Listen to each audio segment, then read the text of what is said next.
Estou te procurando. Aqui. A Adriele vai estar lá no final. Vai ter mais. Elisângela. Isso? Essas duas irmãs, aqueles que levantaram a sua mão como visitante, no final da celebração, você não sai daqui sem conversar com essas duas moças ali, tá? Elas querem entregar um mimo para vocês, pegar um contato ali, vai ser bem breve, certo? Os visitantes, então, tá bom? Valeu, gente. Vou pedir para o Cristiano passar aqui. Que agora é com o nosso obreiro. Aleluia. Boa noite, amados de Jesus. Glória a Deus. Pode se assentar, fica à vontade. Gostaria de agradecer também aqueles que estão em casa nos assistindo, o pessoal de Santa Cruz, pessoal de Passo Sobrado. Aleluia. Glória a Deus. Olha para a pessoa que está do seu lado e diz para ela assim: que bom que você está aqui hoje. Para a pessoa do outro lado: que bom que você está aqui hoje.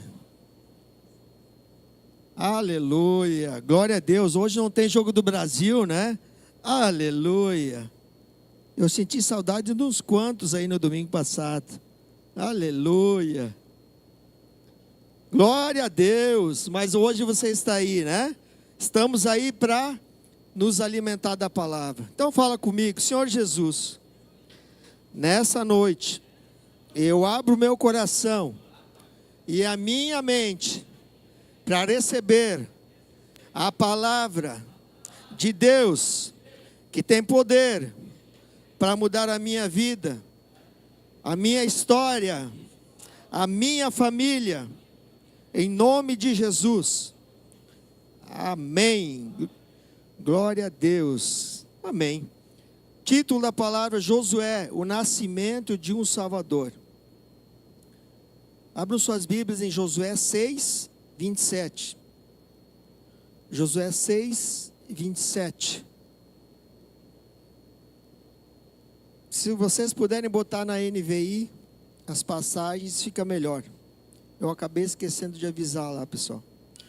Josué 6, 27. Diz assim: assim era o Senhor com Josué, e corria a sua fama por toda a terra. Amém? Glória a Deus. Mas para nós entendermos, né, a história, eu vou falar com você todo o processo para que chegasse na história de Josué.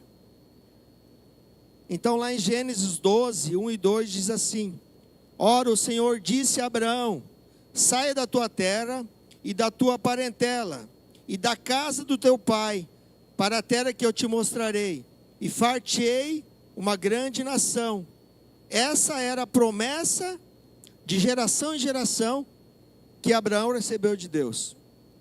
Então, a partir dessa palavra que Abraão recebeu, se estendeu para o seu filho Isaac, se estendeu para o seu neto Jacó, se estendeu para o José e para todas as gerações que vieram, né, até o momento do Egito, até o momento do nascimento de Josué. Então aquele povo, ele tinha uma promessa, da mesma maneira que eu e você temos uma promessa hoje. Eles tinham uma promessa. Então, partindo disso, isso era falado de pai para filho, isso era comentado de pai para filho. Então o filho ouviu do pai e ele sabia que também ele tinha uma promessa. O neto também ouviu, sabia que tinha uma promessa. E essa promessa, ela foi se estendendo de geração em geração.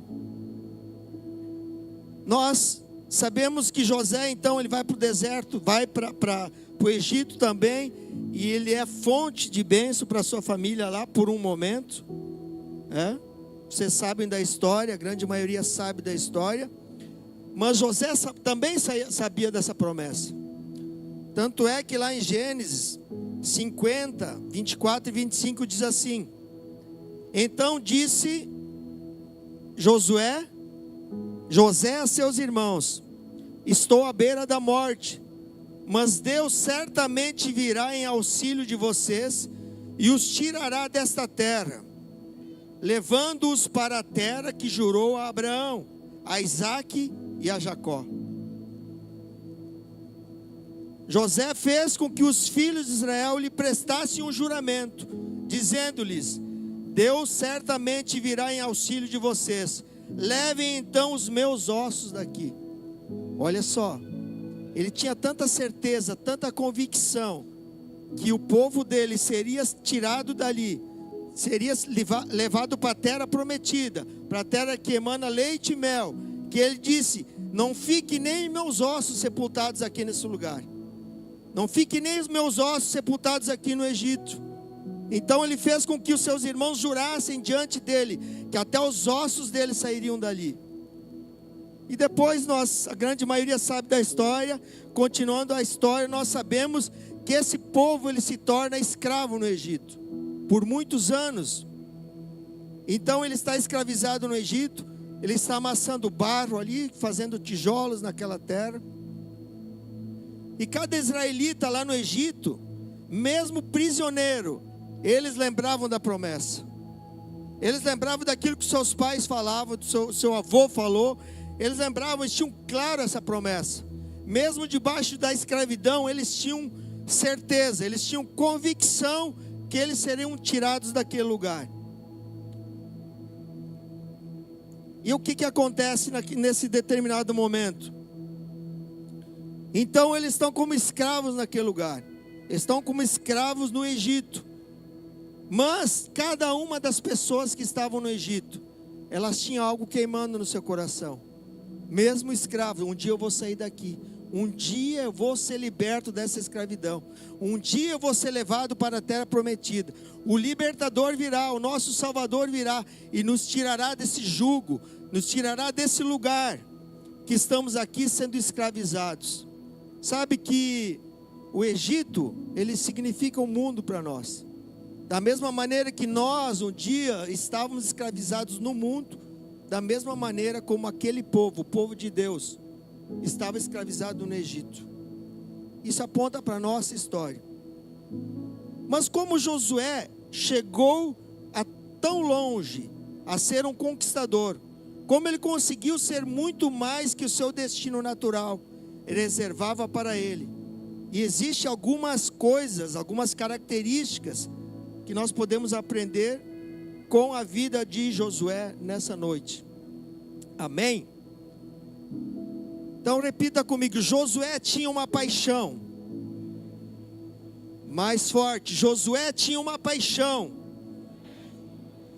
Amém. Josué nasceu no Egito, era filho de escravos hebreus. Seu pai, chamado Num, era oprimido pela escravidão também, escravizado naquele lugar. E no momento que nasceu o menino, surge uma dúvida no coração de Num, do seu pai: qual vai ser o nome desse menino? E a palavra nos orienta e nos diz que Num respondeu: quem sabe não é deste menino que virá a nossa salvação. Porque eles estavam esperando o Salvador, eles estavam esperando alguém que libertasse eles daquele lugar, debaixo daquele jugo de escravidão. E ele diz: quem sabe não é desse menino que virá a nossa salvação. E ele dá o nome para esse menino de Oséias, que significa salvação. Colocou o nome de Oséias. E mais tarde, lá em Números, nós vamos ver isso, quando Moisés separa os chefes das tribos para ver a terra prometida, Moisés muda o nome dele. Muda o nome de Oséias para Josué. Muda o nome de salvação para Deus é a salvação. Foi mudado o nome dele por Moisés. Então esse menino era Josué, nascido com o nome de Oséias, que significa salvação. Desde jovem, Oséias carregava no peito um fogo por libertação. Ele queria ser liberto daquele lugar, sabe? Ele queria sair daquele lugar. Ele entendia que aquela não era a realidade para a vida dele. Não era a situação que ele queria viver. Então ele tinha esse desejo de ser liberto. Ele tinha, sabe, um desejo muito grande que um dia ele sairia daquele lugar, que ele seria livre daquele lugar. Ele não aceitava viver como escravo por toda a sua vida. Ele não admitia isso, ser escravo. Mesmo sem ter visto a promessa, ele já sonhava com ela. E essa é a verdadeira paixão. Quando você não vive a realidade que deseja, mas tem algo no peito que queima por algo que ainda virá. Sabe, todos nós, eu tenho uma convicção que a pessoa que não sonha mais, a pessoa que não tem sonhos, a pessoa que não deseja algo, ela está morta. Ela não tem mais esperança. E infelizmente muitas pessoas que nós conhecemos lá fora vivem dessa maneira. Vivem debaixo de aflição, vivem debaixo de escravidão, vivem debaixo de doença, não tem mais esperança para a sua vida. Olha com os olhos naturais e não vê saída. Porque essa é a realidade de muitos. Pode ser que alguns aqui dentro tenham essa realidade, vivam essa realidade, mas não é a vontade de Deus para a sua vida. Não é a vontade de Deus para a minha vida. Porque Deus tem um sonho e tem um propósito muito grande para as nossas vidas, que vai além do natural, vai além daquilo que às vezes os nossos olhos veem naturalmente, percebem naturalmente. Para nós vivermos isso, nós vamos ter que nos inconformar com a realidade que nós vivemos hoje. Infelizmente, vai ter que chegar um ponto que vai ter que rasgar as vestes, vai ter que dizer, não, chega dessa palhaçada, chega dessa vida miserável, chega de viver como escravo, chega de viver a mesma vida, chega de cair sempre no mesmo lugar. Vai ter que chegar um momento que nós vamos ter que se indignar com a nossa realidade, indignar com certas coisas que continuam acontecendo na nossa vida.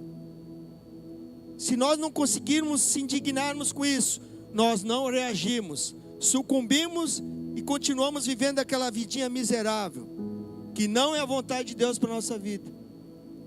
Às vezes pode ser que em algumas áreas da nossa vida, as outras áreas está tudo tranquilo, mas em alguma área da nossa vida, vivemos uma vida de escassez, uma vida miserável, muito aquém daquilo que Deus escolheu para nós. Infelizmente nós nos conformamos com isso. Nós olhamos para o natural, vai ser assim mesmo, meu pai era assim, minha mãe me ensinou assim, eu não vejo saída, e nós nos conformamos com isso. Mas o desafio está aqui, na nossa mente, na maneira de como nós enxergamos as coisas. Nós não pertencemos mais ao mundo, nós somos separados do mundo, nós ainda habitamos lá, mas nós estamos em outro lugar. E nós precisamos perceber que com isso, algumas atitudes que nós tínhamos antes, elas precisam ficar lá, e não andar conosco aqui. Nós não pertencemos mais àquele mundo, aquilo que está lá fora.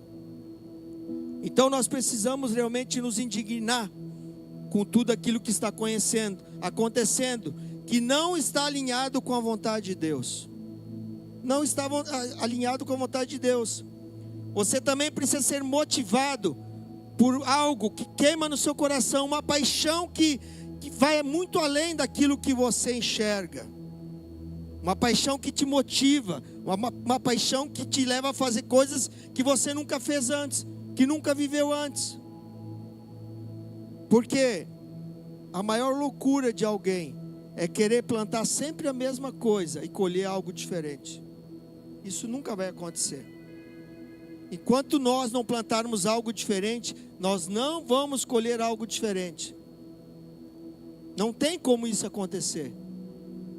Não existe. Então, primeiro detalhe, ele era muito apaixonado. E ele tinha um sonho de ser liberto daquele lugar. Segunda característica, Josué permitiu ser forjado no deserto. Josué se permitiu ser forjado no deserto.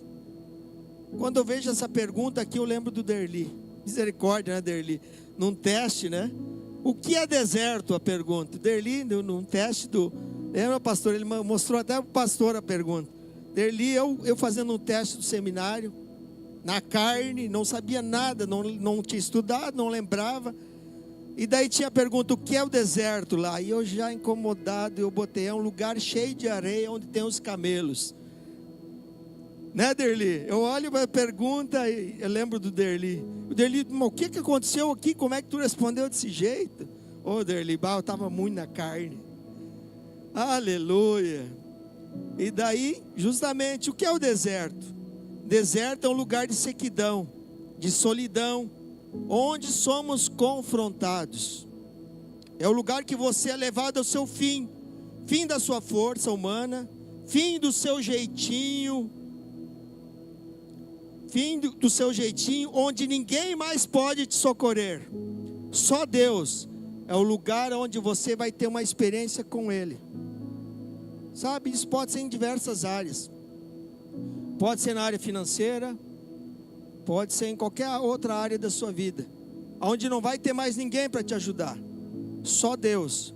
E vai ser nesse momento que você vai viver experiências com Deus como você nunca viveu antes.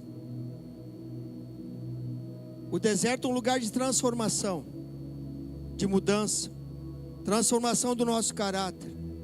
Mas muitas vezes nós vamos ao deserto em muitas áreas, por muitas vezes, infelizmente. Às vezes o deserto para algumas pessoas, ele é muito prático. Ela chega naquela situação, ela aprende com aquela situação, ela põe em prática isso e ela nunca mais volta para lá. Mas outras pessoas, elas passam por aquela situação, não aprendem nada daquela situação, 1 ano, 2 anos, 5 anos depois, elas voltam justamente para aquele lugar. Caem novamente naquela mesma situação que elas passaram lá atrás. E se perguntam, por que eu estou de novo nessa situação? Por que eu voltei para esse deserto? Por que eu voltei para esse lugar de escassez? Porque não aprendeu na primeira vez. E infelizmente, em algum momento da nossa vida, todos nós passamos pelo deserto. Todos nós passamos pelo deserto, como aquele povo passou pelo deserto. Josué foi enviado junto com outros chefes das tribos. Então, esse povo, ele sai do Egito, ele é liberto por Moisés. Quando ele sai de lá, ele passa pelo Mar Vermelho e ele chega no deserto. Ele está andando há poucos dias em Cades Barné, no deserto. Então Moisés, ele escolhe 12 chefes de tribos, das tribos de Israel, e diz: vão espiar a terra prometida. Olha o povo que habita lá, olha como é a terra, olha como são os frutos da terra, olhem a terra e depois tragam resposta de como é a terra. E um deles que foi para lá foi Josué. Josué era chefe da tribo de Efraim. E ele foi conduzido junto com outros 11 para avistar a terra prometida. A terra que emana leite e mel. Quando eles chegaram na terra, eles viram que tinham gigantes na terra, eles viram que era fortalecida, os povos lá eram pessoas fortes, altas. Mas também quando eles chegaram no vale de Escol, eles acharam e tiraram um cacho de uva que precisava ser carregado em 2 pessoas, do tamanho que era o cacho de uva naquele lugar. Mas infelizmente, eles voltaram depois de 40 dias daquela terra. E a Bíblia diz que 2 que tinham um espírito diferente, Josué e Calebe, voltaram com uma impressão daquela terra. Tanto é que eles disseram: essa terra é nossa, o Senhor nos entregou aquele povo, vamos e devoraremos aquele povo como pão. Mas 10 que voltaram de lá, os outros 10 que voltaram de lá, voltaram e infamaram a terra. Quero ler com você, lá em Números 14, rapidamente, Números 14, do 1 ao 11.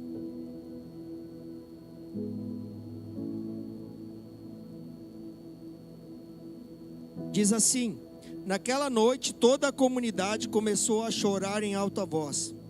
Todos os israelitas queixaram-se de Moisés e de Arão, e toda a comunidade lhes disse: quem dera tivéssemos morrido no Egito, ou nesse deserto. Por que o Senhor está nos trazendo para esta terra? Só para nos deixar cair a espada. As nossas mulheres e os nossos filhos serão tomados como despojo de guerra. Não seria melhor voltar para o Egito? Disseram uns aos outros: escolheremos um líder e voltaremos para o Egito. Então Moisés e Arão prostraram-se com o rosto em terra diante de toda a assembleia dos israelitas. E disseram: Josué, filho de Num, e Calebe, filho de Jefoné, os quais estavam entre os que haviam espiado a terra, rasgaram suas vestes e disseram a toda a comunidade dos israelitas: a terra que percorremos para espiar é excelente. Se o Senhor se agradar de nós, Ele nos fará entrar nessa terra, onde fluem leite e mel, e a dará a nós. Apenas não se rebelem contra o Senhor, nem tenham medo do povo da terra, porque nós os devoraremos como se fossem pão. A proteção deles se foi, mas o Senhor está conosco. Não tenham medo deles. Mesmo assim, a comunidade toda falou em apedrejá-los. Então a glória do Senhor apareceu a todos os israelitas na tenda do encontro. O Senhor disse a Moisés: até quando esse povo me tratará com desprezo? Até quando se recusará a crer na minha palavra, apesar de todos os sinais que já realizei entre eles? Amém? Ou seja, então ali é o momento da revolta do povo. 10 viram algo, 2 viram que era para entrar e possuir aquela terra, 10 viram que não era o lugar para entrar, era para continuar no deserto, era para ficar ali mesmo. Mas tenta imaginar a situação de Josué e Calebe. Josué era alguém que servia a Moisés. Josué é alguém que trazia água para Moisés lavar suas mãos. Era alguém que servia na tenda junto com Moisés. Mas nesse momento, quando ele vai para a terra prometida, quando ele vê aquela realidade, você consegue entender que tudo aquilo que eles desejavam, tudo aquilo que era falado de um para o outro, estava diante dos olhos dele. Era só entrar e tomar posse. Mas a maioria não queria. Não queria tomar posse. Estavam com medo. Estavam com medo gigante, estavam com medo da terra, estavam com medo do desafio. E pararam diante da promessa. E por causa disso, a Bíblia diz que eles andaram por quase 40 anos no deserto. Mas Josué e Calebe andaram junto. E ali começou a se forjar Josué. Porque Josué poderia ter voltado daquele lugar e ter dito: não, espera aí, vamos lá, vamos entrar. Por que meu líder não quer entrar? Por que ele vai ouvir os outros 10? Ele poderia ter se revoltado com o seu líder. Ele poderia ter ficado bravo. Ah, eu não concordo com o meu líder. Ah, eu vou sair e vou para outra igreja. Não ando mais com o pastor Moisés. Podia ter feito isso. Mas não, ele foi forjado no deserto. Ele foi forjado naquele lugar. Ele foi forjado no seu ego. Ele foi forjado no seu caráter. Muito daquilo que estava acontecendo ele não concordava. Mas mesmo assim ele ficou mais 40 anos andando no deserto, junto com todo aquele povo, se submetendo a Moisés, se submetendo à palavra, se submetendo aos aprendizados, vendo aquela circunstância, vendo tudo aquilo que estava acontecendo naquele lugar, naquela realidade. A mesma coisa acontece conosco hoje. Nós, aonde nós trabalhamos, aonde nós estamos, nós precisamos ser luz naquele lugar. As pessoas precisam olhar para nós e perceber que tem algo diferente. A empresa que eu trabalho, eu preciso ser o melhor funcionário. Porque eu não estou fazendo para o meu patrão, eu estou fazendo para Deus. Não importa onde eu estou, não importa onde eu ando, Ah, mas as pessoas não estão me vendo, mas Deus está me vendo todos os dias. Ah, mas tu não sabe o endemoniado que é o meu patrão.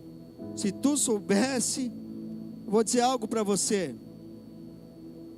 Eu creio que aquele endemoniado que às vezes nos importuna e nos persegue, é justamente a pessoa que Deus colocou ao nosso lado para trabalhar algo em nossas vidas. Por mais que nós não concordamos. Quando nós ouvimos falar da história de Davi, nós lembramos do urso, do leão e do gigante, principalmente do gigante. E nós achamos que foi o maior desafio da vida dele, foi o gigante.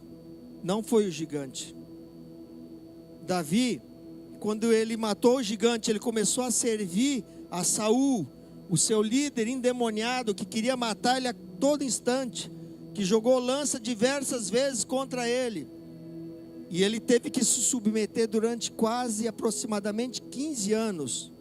10 anos ele ficou fugindo de Saul. Mas ele estava sendo trabalhado por um endemoniado. Ele teve chance de matar Saul por 2 vezes. Na caverna de Adulão, num momento, Saul vai e entra numa caverna e ele vai lá e simplesmente tira um pedaço do seu manto, tira só um pedaço. E vai lá e depois apresenta para Saul: ó Saul, eu tive a oportunidade de te matar, mas eu não te matei porque eu não toco no ungido de Deus. Eu não toco no ungido de Deus. Mas Saul continuava perseguindo ele, queria matar ele de todas as maneiras, todos os lugares. Teve um momento então que ele já não sabia mais o que fazer, e ele disse: vou fazer o seguinte. Abner era filho de Ner, ele era o chefe dos guerreiros. Então ele disse para Saul: Saul, faz o seguinte, já que tu quer perseguir Davi, já que tu quer matar ele, vamos fazer o seguinte: por que tu não dá a tua filha como esposa para ele? Dá a tua filha, porque daí você vai se aparentar com ele, ele vai estar perto de você, você consegue controlar ele e tal. E ele pensou: é isso que eu vou fazer. Mas Abner sabia que Davi não tinha um dote para pagar para Saul. E ele falou para Saul: só que Davi não tem o dote, não tem grana, não tem dinheiro para pagar o dote para você. Sabe o que Saul fez? Ele disse: não, já sei o que vai ser o dote. Eu vou pedir, e foi esse o dote. Ele pediu 100 prepúcios dos filisteus. Ou seja, ele estava mandando o seu novo genro, o seu candidato a genro para a morte. Imaginem lá no meio do exército filisteu tirar 100 prepúcios. Esse foi o dote que Davi teve que dar para o seu sogro. Mas Davi foi além.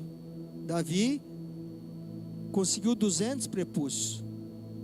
Levou 200 prepúcios para Saul, e Saul ficou apavorado. Como ele consegue fazer isso? Como ele consegue fazer isso? Porque Deus estava com ele. Mesmo endemoniado, querendo matar ele a todo instante, Davi estava sendo forjado naquela situação. E ele não ousava tocar no ungido do Senhor. Em outro momento, no deserto de Zile, ele estava novamente diante de Saul. Saul com 3.000 do exército estavam acampados naquele deserto. A Bíblia diz que Davi pega Abisai, que era seu sobrinho, e leva junto. Quando ele chega lá, ele entra no meio de todo o exército. Ele vai até onde Saul está dormindo. Ele pega a lança de Saul. Abisai disse assim: deixa que eu furo ele, deixa eu matar ele agora. Ninguém vai tocar no ungido do Senhor. Davi disse para ele. Segunda chance de matar ele. Ele pegou a lança, ele pegou o jarro, se retirou dali. Quando estava lá no outeiro, lá no monte, ele gritou para Saul. Saul se levantou apavorado e ele disse: Saul, onde é que está tua lança? Onde está teu jarro? Saul olhou, procurou ao redor e não achou nada. Não achou nada.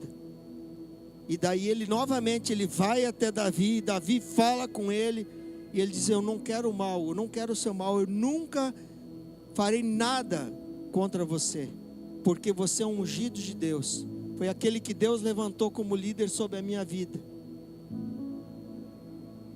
Da mesma maneira Deus levantou homens e mulheres, líderes sobre nossas vidas, ungidos de Deus que responde pelas nossas vidas, responde por nós, oram por nós, pagam um preço por nós, e nós precisamos entender isso. Ou seja, nós precisamos em algum determinado momento entender que situações adversas, elas estão servindo para nos forjar. O primeiro confronto que deu, eu saio andando. Cheguei, estou trabalhando numa empresa, trabalhei 2, 3 dias, deu um confronto lá, já saí, já fui para outra. Deu um confronto lá, já fui para outra. Nunca vai ser forjado, nunca vai ser trabalhado, porque eu não me submeto. O meu ego, ele é muito forte. Isso acontece com todos nós, aqui dentro e lá fora. Nós somos trabalhados no nosso ego aqui dentro e lá fora. Tem muitas coisas que nós não concordamos. Tem muitas coisas que nós achamos que poderia ser diferente. Mas eu me submeto, eu escolho me submeter, para que a vontade de Deus se cumpra na minha vida, através das pessoas que Deus estabeleceu sobre a minha vida, através das pessoas que Deus levantou sobre a minha vida. E eu me ajo dessa maneira. Então, aonde eu estou, eu sou um ungido do Senhor. Eu sou alguém que Deus escolheu para estar naquele lugar. Então entenda por que você está no lugar. Antes de sair, pergunte a Deus, ore a Deus: Senhor, por que tu me colocou nesse lugar? Por que tu colocou essa pessoa perto de mim? Por que tu colocou essa pessoa que me tira a paz perto de mim, que me incomoda, que me importuna? Então a nossa maneira de agir, ela precisa ser diferente. A minha maneira de negociar precisa ser diferente. Eu não negocio da mesma maneira que eu negociava antes. Se eu quero vender o meu carro, e o meu carro é uma bomba, o meu carro está ruim, então eu vou chegar para quem eu quero vender, eu vou dizer: eu tenho um carro para vender, mas meu carro é uma bomba. Meu carro está exatamente assim, assim, assim.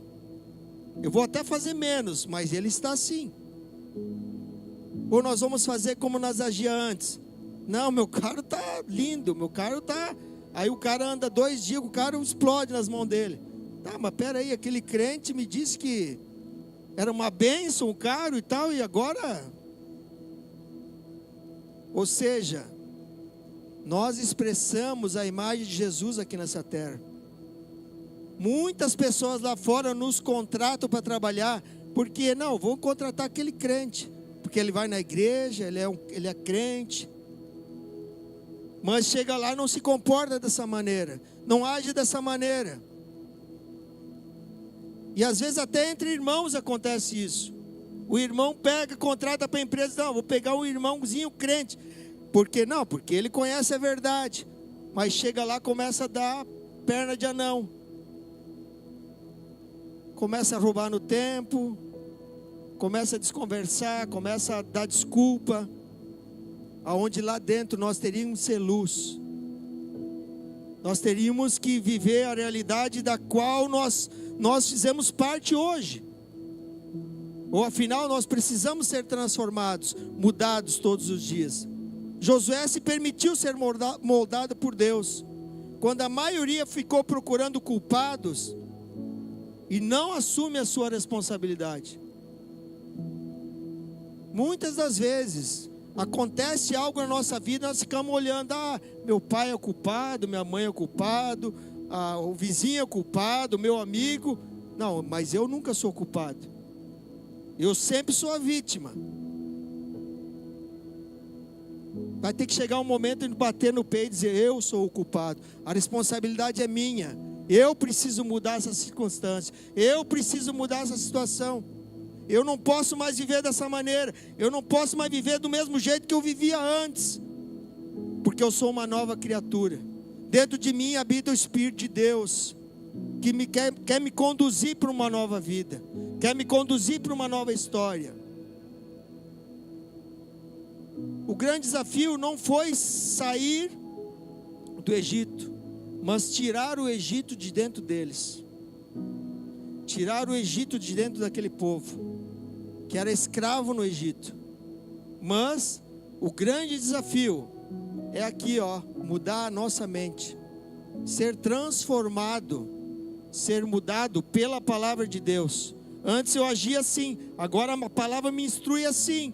Eu vou continuar agindo da mesma maneira que eu agia antes? Ou eu vou me permitir ser transformado pela palavra? Porque senão nós vamos andar 40, 50, 100 anos no deserto e vamos morrer no deserto, como esse povo morreu. Obstinado, não se deixavam ser transformados, achavam que é da maneira deles. Moisés subiu lá para falar com Deus. 40 dias os caras fizeram um bezerro de ouro, começaram a idolatrar aquilo.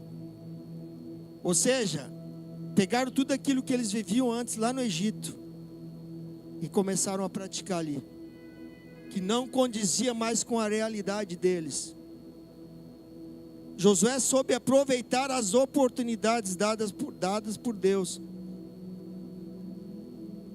E para passar por esse deserto, o povo teria que lutar com os amalequitas.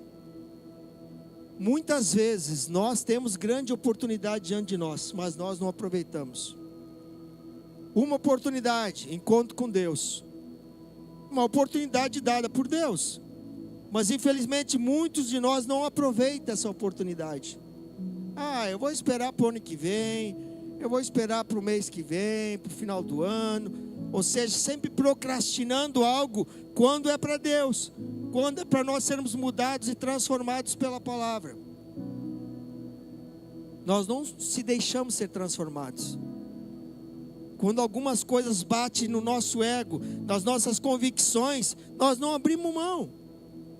Eu não concordo, já vou embora, já vou para outra igreja, já vou para outro lugar. Quando às vezes aquilo que Deus quer para você é aqui. Você só precisa ser transformado, só precisa se deixar ser moldado por Ele, naquilo que Ele quer te moldar, naquilo que Ele quer te abençoar, para que a sua realidade mude, seja transformada, e que você viva o propósito que Ele estabeleceu na sua vida. Você não vai viver aquilo que Deus tem para você com a mentalidade que você tinha lá fora. Isso não vai acontecer. Em algum determinado momento você vai ser confrontado. E como nós reagimos como somos confrontados? Como nós reagimos? Olha só então, logo após, no deserto então, o povo teria que lutar com os amalequitas. Foi nesse momento que Moisés desafiou o jovem Josué a formar um exército. E ao aceitar o desafio de Moisés, ele estava abraçando o propósito de Deus, que futuramente transformaria ele como líder daquele povo, o líder daquela nação, porque ele aceitou os desafios, porque ele se permitiu ser forjado e transformado por aquele que Deus estabeleceu sobre a vida dele, lá no deserto. Então ele se depara com essa luta, com essa guerra. Deus está atrás de homens e mulheres que aceitam desafios. Uma das coisas que levam você a avançar é quando você nunca fez algo, alguém lhe desafia a fazer e você aceita o desafio. Eu estou contrariado, eu não gostaria de fazer isso, mas eu vou aceitar esse desafio, eu vou fazer. E quando começa, vai até o fim. Não para pela metade. Não para pela metade. Não para quando se levanta o primeiro desafio. Não, eu vou até o fim nisso. Se eu comecei, eu vou até o fim. Haja o que houver, eu vou até o fim. Amém? Quando o seu líder o convoca para algo, não olhe apenas para ele, mas veja Deus através dele te dando uma oportunidade de viver a vontade de Deus. Às vezes olhando eu olho para o Ricardo, o Ricardo é meu faixa, meu amigão. Será que Deus pode usar ele? Quando é justamente ele, que Deus, que tem uma palavra para a minha vida. Mas eu olho para o Ricardo, eu olho para a pessoa do Ricardo. Eu não vejo Deus agindo através dele. Eu não vejo Deus fazendo através da vida dele. Eu não tenho essa percepção espiritual. Infelizmente eu não vou receber aquilo que Deus quer fazer através da vida dele. Isso pode ser um líder, pode ser um amigo, pode ser alguém da igreja, não importa. Pode ser alguém que entrou hoje na igreja, não importa. Honra. Só recebemos aquilo que nós honramos. Mas Deus, Ele tem coisas para mim e para você, que é através de pessoas. Sabe a historinha daquele cara que, vou usar o Jacuí, estava lá no Jacuí, lá no meio de Jacuí se afogando e tal, e Deus me salva, isso, aquilo. De repente passa um barquinho, para do lado dele, rapaz, vem para cá, salta para o barco, deixa eu te resgatar. Não, Deus vai me salvar, vai embora. E ele foi embora. Aí aparece um helicóptero para salvar ele, joga uma boia. Não, Deus vai me resgatar, Deus vai me salvar. Resultado, morre afogado. Aí quando chega no céu, vai conversar. Deus, como é que tu não... Eu mandei o tiozinho do barquinho, eu mandei o helicóptero, mas tu não aceitou. Tu não quis. A mesma coisa acontece com nós. Às vezes nós queremos que Deus, nós temos o complexo de Adão. Só Deus para falar comigo. Mas quando Deus quer usar pessoas normais, pessoas como eu e você para falar uns com os outros. Mas nós só queremos ouvir se vem de Deus. Vai ter que acontecer algo sobrenatural, senão eu não me movo, senão eu não faço. Vai ficar ali 40 anos parado, sem se mover. Sem se mover, infelizmente. Deus, Ele sempre vai botar pessoas ao nosso redor para nos abençoar. E o inimigo também vai botar pessoas para tentar nos tirar do propósito. Pessoas. Não há nada neutro. Aquilo, mas como é que eu vou saber se é de Deus ou se é do inimigo? Simples. Te leva para mais perto de Deus ou te leva para mais longe de Deus? Essa é a pergunta que você deve fazer. Te leva para mais perto de Deus ou para mais longe de Deus? Nada é neutro.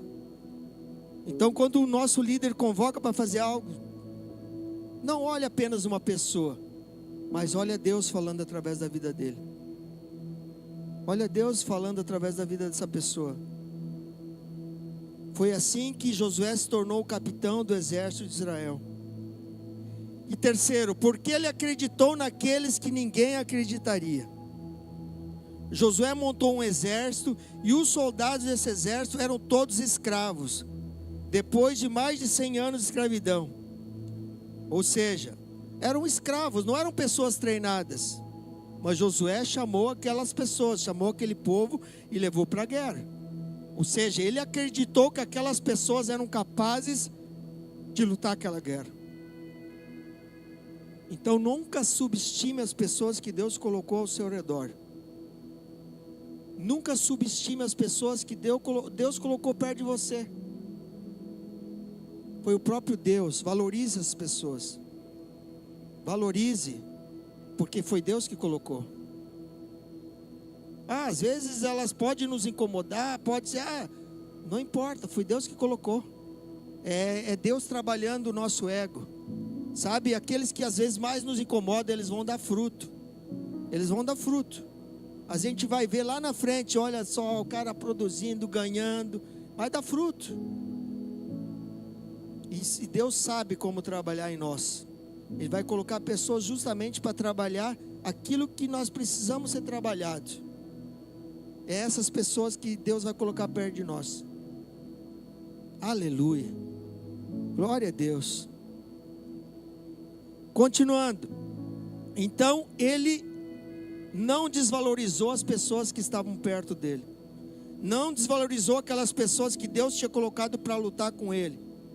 E com esses exércitos, com essas pessoas, ele foi lutar com os amalequitas. A Bíblia diz que enquanto ele está lutando no vale com os amalequitas, Moisés, Arão e Hur, eles vão para o monte. E a Bíblia relata que enquanto Moisés ele estava com os braços erguidos lá no monte, então Josué prevalecia na guerra. O povo de Deus prevalecia. Quando Josué baixava os braços, os amalequitas prevaleciam na guerra. E essa guerra se estendeu durante todos os dias.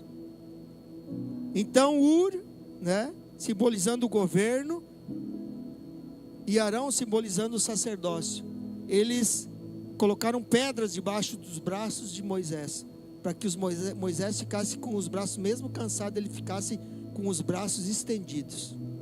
Alguns historiadores, alguns pastores, eles pregam que quando eles olhavam lá debaixo do vale, e olhavam Moisés com os braços erguidos, eles viam a cruz, através da imagem que dava no sol. Enquanto eles viam a cruz, braços estendidos, eles prevaleciam durante a guerra. Eles prevaleciam, e essa guerra durou por todo o dia, até o final do dia. Mas o que significa amalequitas? Amalequitas significa espiritualmente a nossa luta contra a carne, a nossa natureza pecaminosa que luta contra a vontade de Deus. Aquilo que o Lucas trouxe antes aqui, Gálatas 5:16, isso, Lucas, justamente a luta do espírito contra a carne. Aquilo que você alimentar mais vai prevalecer. O espírito habita dentro de você, a sua carne, sua natureza pecaminosa luta contra o espírito.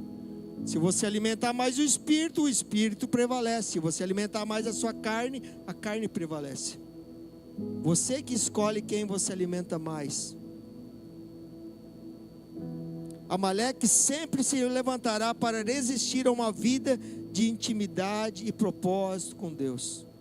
Amaleque é um espírito. Amaleque, por toda a nossa vida, ele vai nos resistir. Vai nos resistir, para que nós não busquemos a Deus, para que nós não tenhamos comunhão e ouvimos a voz do Espírito, para que nós nos inclinamos para o Espírito. Sempre vai haver resistência. Nós até queremos orar, mas quando vê alguma coisa acontece e tal, sempre vai haver essa resistência. Acredite naqueles que o Senhor chamou para andar junto com você, mesmo que sejam pessoas simples, porque Deus escolheu os que não são para confundir os que são. Deus ele não escolhe do jeito que o homem escolhe. Não é da mesma maneira. Eu costumo dizer, até falei na célula, que Deus só vence guerra com pangaré. Não é com um cavalo bom, só com pangaré. Aqueles que não são nada para o mundo, é com esses que Deus quer algo. É esses que Deus quer usar. E quando nós nos colocamos nessa posição, como foi pregado no domingo passado aqui, aqueles que são fracos, Gideão, fraco, com medo, escondido dos midianitas, mas é esses que Deus quer usar. É esses que Deus quer usar, que Deus quer fazer através da vida deles. Porque quando acontecer, a glória não vai ser do homem, a glória vai ser de Deus. As pessoas vão dizer, meu Deus, como pode ter acontecido isso através? Não pode ser o Ricardo que fez. Tinha que ser Deus. Tinha que ser Deus. Por isso que Deus usa os vasos de barro, usa aqueles que não são. Por isso que Ele usa nós, cada um de nós. Hoje você precisa se levantar do lugar que você está e se posicionar na sua nova identidade. na identidade que o Senhor te chamou para viver e para ser. Filho amado, e se posicionar para formar um exército com aqueles que Deus tem colocado em suas mãos, junto com você, perto de você, para andar com você, na célula, não importa onde você está, Deus coloca pessoas, Deus coloca ungidos de Deus, Deus coloca pessoas que vão te ajudar. Aonde você é fraco, Deus vai colocar pessoas fortes naquela área. Deus vai colocar pessoas certas naquele lugar. Vai colocar as pessoas para trabalhar em você, trabalhar em mim, aquilo que precisa ser trabalhado. Pessoas às vezes que vão nos incomodar, que vão nos tirar do sério muitas vezes. Mas são as pessoas certas para trabalhar, eu e você, para que nós vivamos o melhor de Deus nessa terra, nesse lugar, nesse ministério. Amém? E você faz parte disso. Cada um de nós fizemos parte disso. Amém? Se coloque de pé. Aleluia.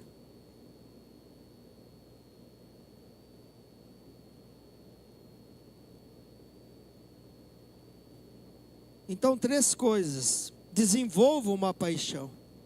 Tenha um sonho muito claro no seu coração, daquilo que você quer viver em Deus. Quando ninguém está vendo o futuro, você precisa enxergar. Um líder não vai além da sua visão, da visão que possui.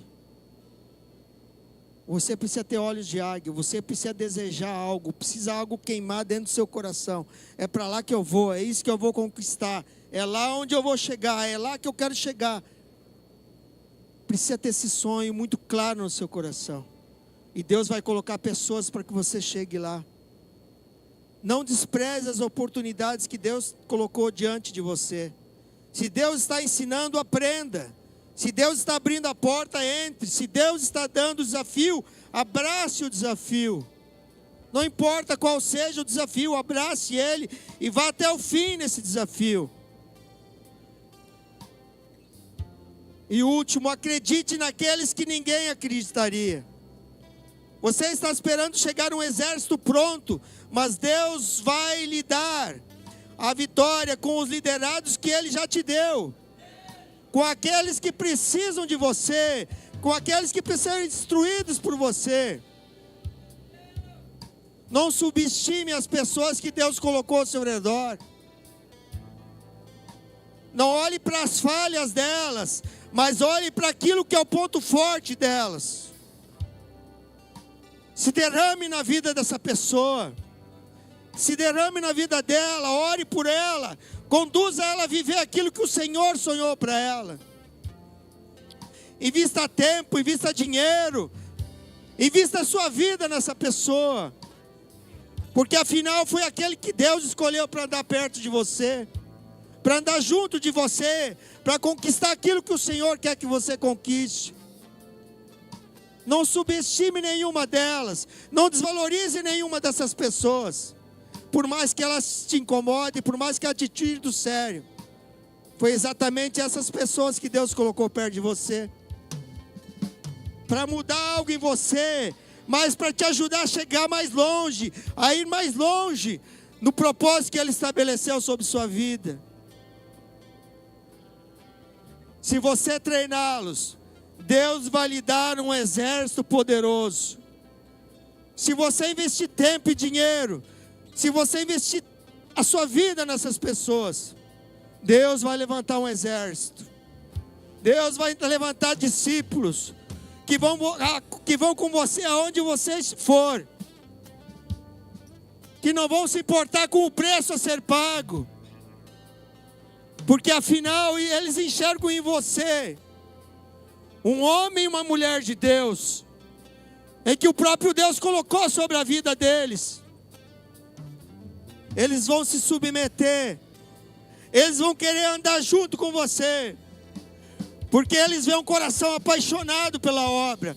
Porque eles veem um coração apaixonado por aquilo que Deus é apaixonado, que são pessoas. É isso que Deus é apaixonado, são pessoas. Ele deu o seu melhor, foi por pessoas. Não foi por casa, nem cavalos, nem dinheiro, foi por pessoas. São pessoas que são importantes para Deus. São pessoas que estão perdendo suas vidas lá fora, que não conhecem a realidade, que não conhecem a verdade. É por essas pessoas que Deus nos levantou.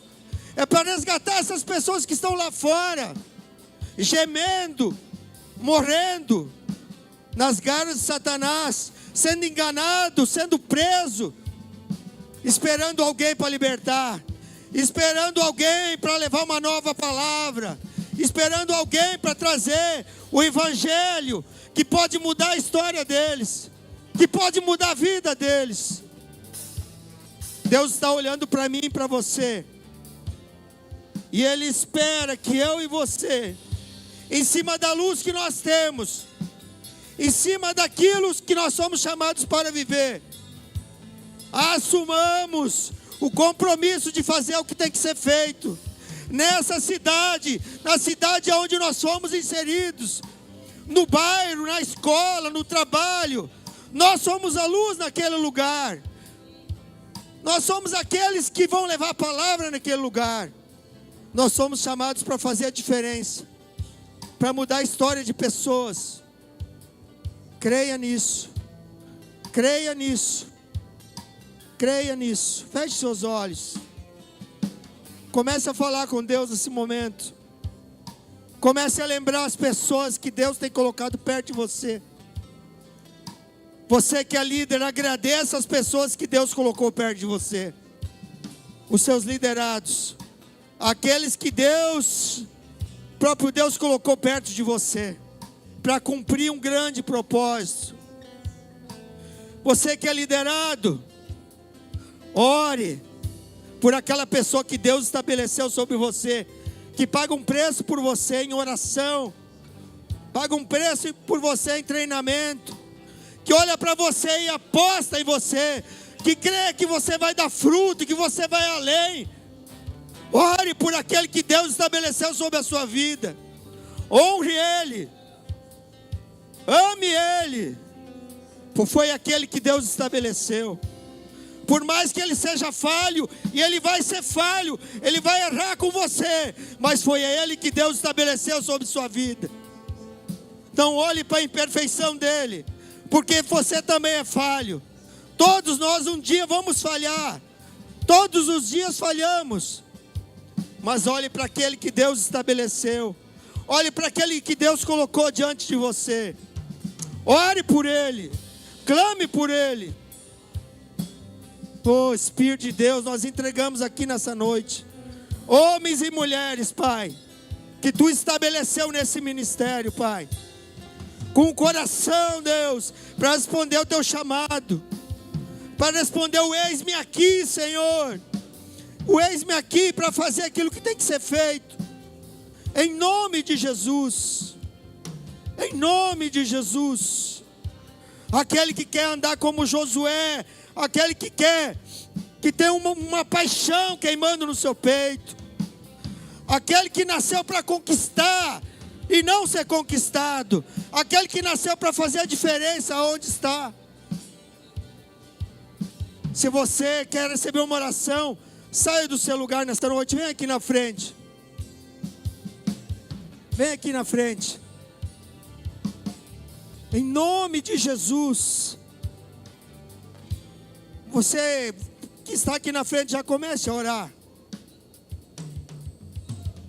Já comece a orar, já comece a falar com Deus do seu jeito, da sua maneira. Deus não espera orações sofisticadas. Deus só espera um coração quebrantado. Um coração quebrantado diante dEle. Ele conhece os seus erros, os seus acertos. Se quebrante diante dEle. Seja um vaso de barro diante dEle. Em nome de Jesus, comece a orar. Comece a orar. Eu gostaria de pedir para a liderança estar organizando e orando por essas pessoas. Orando por essas pessoas, homens e mulheres, que nessa noite foram tocados.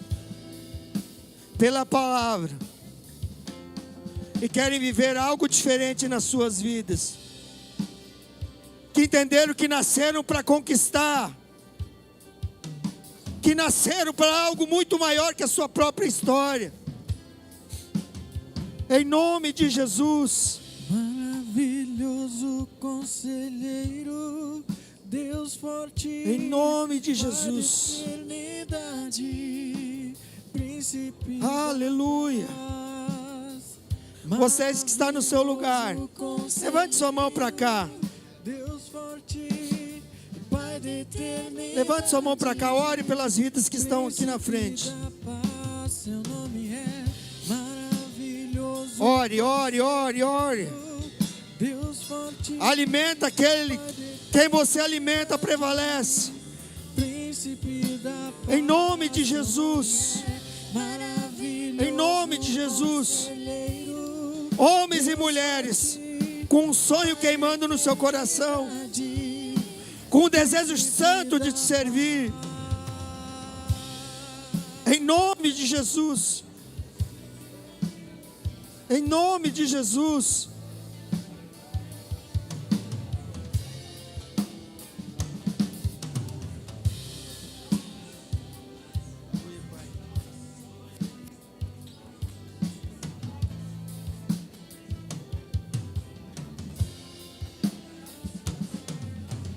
Aleluia.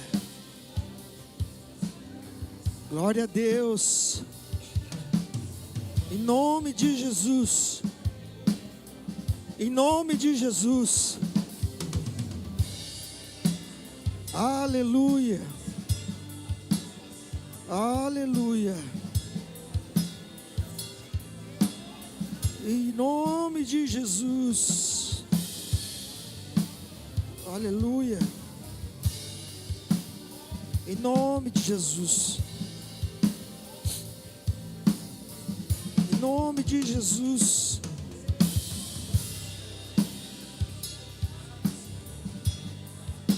Aleluia.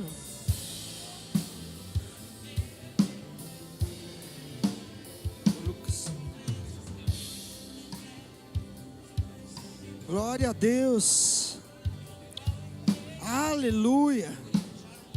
Meu Deus é um Deus de milagres, Deus de promessas, caminho no deserto, luz na escuridão. Aleluia. Meu Deus, esse é quem tu és. Meu Deus é um Deus de milagres, Aleluia. Deus de promessas, caminho Glória a no deserto, Deus. luz na escuridão. Espírito de Deus. Esse é quem tu és. Oh, Jesus. Esse é quem tu Nos leva a crer na promessa, Jesus. Esse é quem tu és. Nos leva a crer na promessa que Deus estabeleceu. Não foi o homem que estabeleceu, foi Deus que estabeleceu. Em nome de Jesus. Aleluia.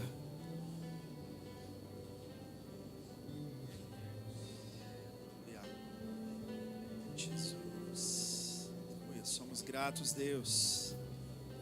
Aleluia, aleluia. Uma salva de palmas para o nosso Senhor, amém? Aleluia. Glória a Deus, glória a Deus, glória a Deus.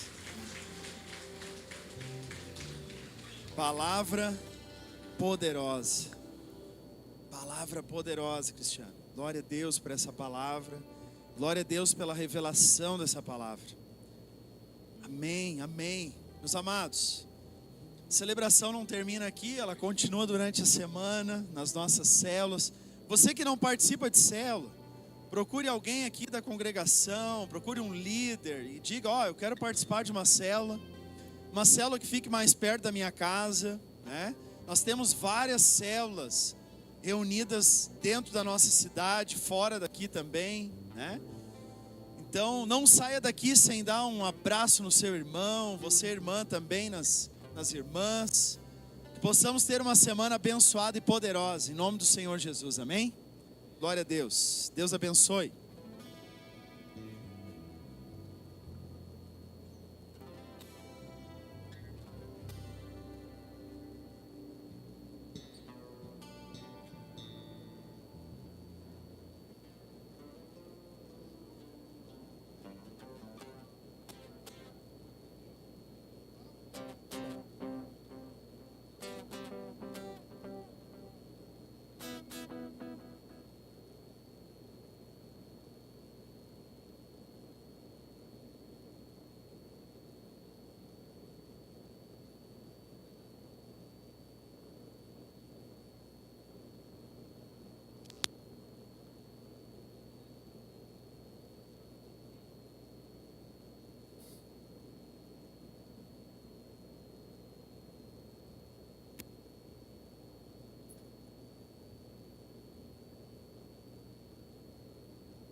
isso aí, pessoal.